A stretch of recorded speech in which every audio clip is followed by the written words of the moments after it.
Today we're going to be talking about the 3 worst things about living in Fayetteville. If you're new here, hey, my name is Justin. I'm a local realtor here in the area, and if you or someone you know are relocating to the area, feel free to shoot me an email at realestatewithjustinh. I will be more than happy to help you guys out. The first thing that sucks about Fayetteville is the humidity and the pollen. So this isn't really just like a Fayetteville thing. This is more of like a North Carolina thing. But if you're coming from like Texas or like Hawaii or something like that, the weather is definitely going to be a lot different than what you're used to. The pollen seasons in North Carolina, they are freaking crazy, guys. The pollen here will literally cover your entire car. Here's a good example. This is a story. I was talking to somebody about this the other day. They were washing their car and they dried off the hood and they started moving towards the back. By the time they got back to the front of the car, there was already a small layer of pollen that was already starting to populate on top of the hood of the car. So yeah, the pollen in North Carolina is crazy, but also the humidity is something you should prepare for.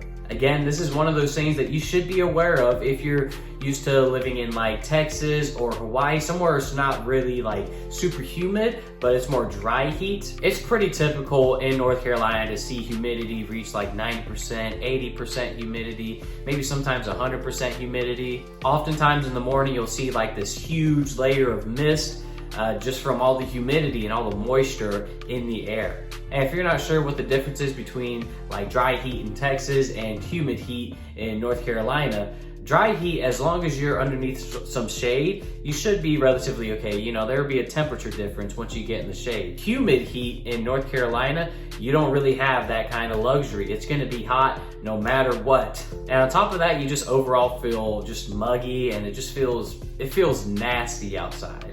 It's definitely something that I don't look forward to being a resident in North Carolina. The second worst thing that I think sucks about living in Fayetteville is the crime in the area. This is a really common concern that I get from a lot of people who are relocating to the area. They hear about how crime infested the area is and it raises a lot of concerns for them. And I'm sure most of you know the nickname for Fayetteville is, just keep in mind as a realtor, I can't really tell you or do any kind of steering. And what steering is basically if I were to say, hey, this city is a bad city, this city is a good city, this is a good neighborhood, this is a bad neighborhood.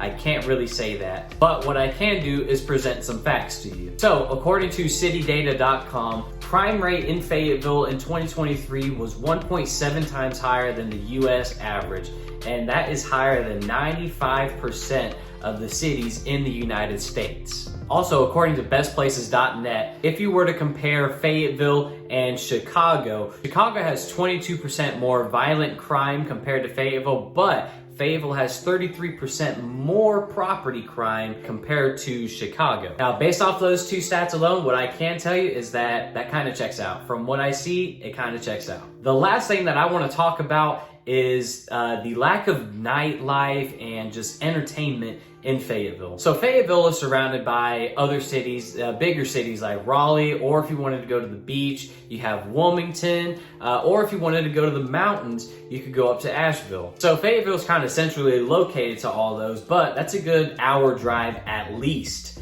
that you could expect trying to drive to these other cities. So if you don't feel like making that commute and having like a great nightlife like you would in Raleigh or Wilmington, or if you want some beautiful views like in Asheville, if you don't want to make that commute time in Fayetteville, you really won't get it. So for the nightlife in Fayetteville, there really isn't like a bar hopping scene. What I think is more normal here in Fayetteville is to just kind of have a local dive bar that everybody kind of goes to. The closest thing that Fayetteville has to a club, if this is really what you want, the closest thing that Fayetteville has to a club would probably be Patty's. Patty's has like a club side, but they also have like a more chill side. That's about as close as it's gonna get to a club. Otherwise, I think your best bet is to go to Raleigh for that kind of stuff. And again, if you're looking to like walk from one bar to the next bar to the next bar, you really don't get that. It's more of a, you drive to one bar and you stay there for the remainder of the night, or you just make sure you're good enough to drive to the next bar because you're gonna have to drive.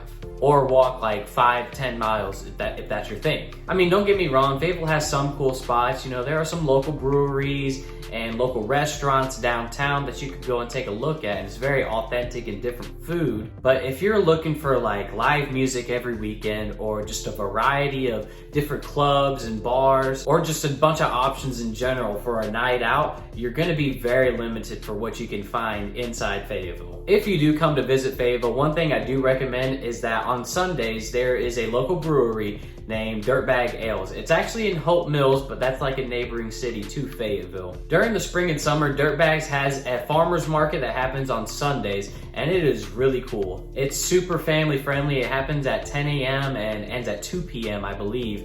But I mean, you'll have local bakeries. There are local farmers there who sell local meat, and it's processed by them. Local wineries go there and they set up shop. Local dog treat places. I mean, just all kinds of stuff. Plus, at Dirtbags, they have like a huge area in the back where there's all kinds of stuff to do. I mean, they usually have some games set up like cornhole, but they also have a playground for kids. They have a little dog park, but they also usually have a bunch of food trucks that go there, and you can try some really, really good food there. There's this one Mexican food truck that is usually always there. I really recommend you guys try that one first. Not to knock any of the other ones, but me, myself, I love a good birria taco, so I think that's just the best. Anyways, that's it for this video. If you guys are interested in seeing more content like this, feel free to head over to my channel. I have a ton of playlists for you guys to look through. Hopefully you find something that you like.